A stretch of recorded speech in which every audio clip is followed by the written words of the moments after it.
আসসালামু আলাইকুম ওয়া রাহমাতুল্লাহ। আশা করছি আপনি ভালো আছেন। তো এই পর্বে আমি HTML ফন্ট ট্যাগ নিয়ে কথা বলবো যে কেন আপনি HTML ফন্ট ট্যাগ ব্যবহার করবেন বা HTML ফন্ট ট্যাগের লিমিটেশন কি বা কি কি অ্যাট্রিবিউট ব্যবহার করা যায়। তো চলুন শুরু করা যাক। তো প্রথমে আমি যেটা করব, ফন্ট নামে ট্যাগটা লিখে ফেললাম। তারপরে আমি ফন্ট ট্যাগের ভিতর কোনো টেক্সট লিখে দিব। সাপোজ আমি দিলাম লার্ন।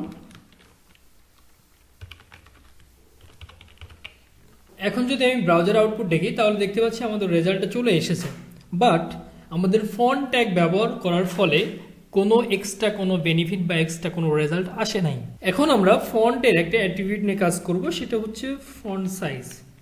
ওকে, তো সাইজটা হচ্ছে আপনি যে টেক্সটটা লিখলেন, সাপোজ আমি লিখলাম লার্ন উইথ লিমন, তো এই টেক্সটটা আপনি ফন্ট সাইজ কত দিবেন, সর্বোচ্চ কত দিবেন বা সর্বোচ্চ কত দিতে পারবেন বা সর্বনিম্ন কত দিতে পারবেন এটা দেখব। তো আমি ফন্ট সাইজ সাপোজ দিলাম 1।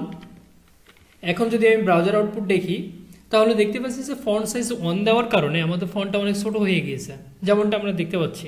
এখন আমরা ফন্ট সাইজ আর একটু বাড়াবো, যেমন আমি এখানে দিলাম হচ্ছে 5। এখন যদি ব্রাউজার আউটপুট দেখি তাহলে দেখতে পাচ্ছি যে ফন্ট সাইজটা বেড়ে গিয়েছে। এখন আমি ফন্ট সাইজটা আরো ইনক্রিজ করব, যেমনটা দিলাম এখানে 7। এখন যদি আমরা ব্রাউজার আউটপুট দেখি তাহলে দেখতে পাচ্ছি যে ফন্ট সাইজটা আরো বেড়ে গিয়েছে। এখন আমি ফন্ট সাইজ লাইক 70 যদি ইউজ করি তাহলে আমাদের চাওয়া পাওয়া হচ্ছে কি অনেক বড় আসবে। তো ফন্ট সাইজ এখানে যেভাবে কাজ করে যে আপনি সর্বোচ্চ ফন্ট সাইজটা 7 ব্যবহার করতে পারবেন এবং সর্বনিম্ন ফন্ট সাইজ 1 ব্যবহার করতে পারবেন। এখন যদি আমি 70 দিয়ে দেখি তাহলে দেখতে পাচ্ছি যে 7 দেওয়ার জন্য যে ফন্ট সাইজটা শো হয়েছিল সিমিলার 70 দিলেও সেম ফন্ট সাইজ। ইভেন আপনি যদি এখানে আরও ইনক্রিজ করেন, সাপোজ 710 এমনটা দেন, তো আমরা দেখতে পাচ্ছি যে সর্বোচ্চ যেটা ছিল ম্যাক্সিমাম 7, ওইটাই আমাদের ফন্ট সাইজটা শো হচ্ছে। এখন আমরা আরেকটা অ্যাট্রিবিউট নিয়ে কথা বলবো, যেমনটা হচ্ছে কালার। ওকে, এর জন্য কালারটা লিখে ফেলি। তো কালার করব কাকে, এই টেক্সটটাকে আমি কালার করব। এর জন্য আমাদের একটা অ্যাট্রিবিউট ব্যবহার করতে হবে, সেটা হচ্ছে কালার অ্যাট্রিবিউট। এই কালার অ্যাট্রিবিউট অনলি টেক্সটের কালারটা চেঞ্জ করবে।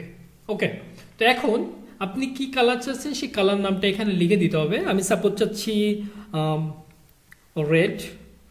তো রেড বলতে আমরা হেক্সাডেসিমালে যখন লিখি তখন হচ্ছে রেড বলতে প্রথম দুইটা এফ মানে রেড, পরের দুইটা গ্রিন, যেহেতু আমরা গ্রিন কালার নিব না, আর পরের কালারটা হচ্ছে ব্লু, যেহেতু আমরা ব্লু কালারটাও নিব না, সেক্ষেত্রে আমাদের এখানে শো হবে রেড কালার।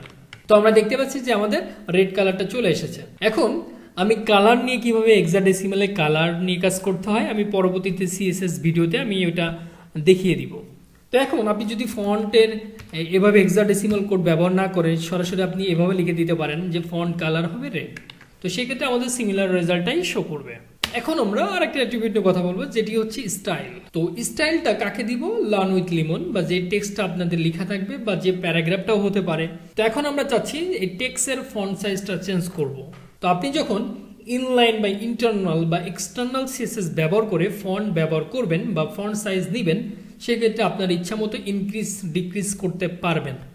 এখন আপনি যদি শুধু HTML ফন্ট নিয়ে কাজ করেন সেক্ষেত্রে লিমিটেশন হচ্ছে সর্বনিম্ন 1 এবং সর্বোচ্চ আপনি 7 ব্যবহার করতে পারবেন। তো আমি যেটা বলছিলাম যে স্টাইল অ্যাট্রিবিউট, আমি চাচ্ছি কি আমাদের টেক্সটের ফন্ট সাইজটা ইনক্রিজ অথবা ডিক্রিজ করার জন্য। তো আমি এখানে লিখে দিলাম যে ফন্ট সাইজ। ওকে, ফন্ট সাইজ প্রপার্টি। এখন দিতে হবে ভ্যালু, যে আপনি ফন্ট সাইজ কত চাচ্ছেন। তো আমি দিলাম সাপোজ 20 পিক্সেল। এখন যদি আমরা ব্রাউজার আউটপুট দেখি তাহলে দেখতে পাচ্ছি যে 20 পিক্সেল শো হচ্ছে। এখন আপনি এখান থেকে আরও ইনক্রিজ করতে পারেন, যেমনটা আপনি 200 পিক্সেল দিলেন, তো দেখছি যে আরও ফন্ট সাইজ বড় হয়ে গিয়েছে।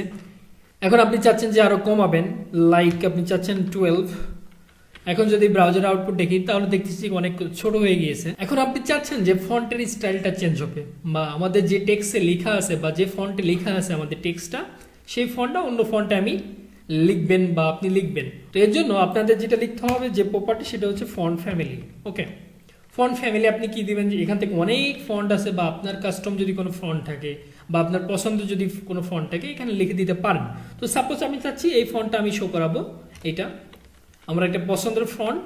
এখন যদি আমি ব্রাউজার আউটপুট দেখি তাহলে দেখতে পাচ্ছি আমাদের ফন্টের স্টাইলটা চেঞ্জ হয়ে গিয়েছে। তো আশা করছি আপনি বুঝতে পেরেছেন। যদি ভিডিওটা ভালো লেগে থাকে অবশ্যই সাবস্ক্রাইব করে পাশে থাকা বেল বাটনটি প্রেস করে রাখবেন, যাতে করে সবার আগে আপনার কাছে নোটিফিকেশন পৌঁছে যায়। আল্লাহ হাফেজ।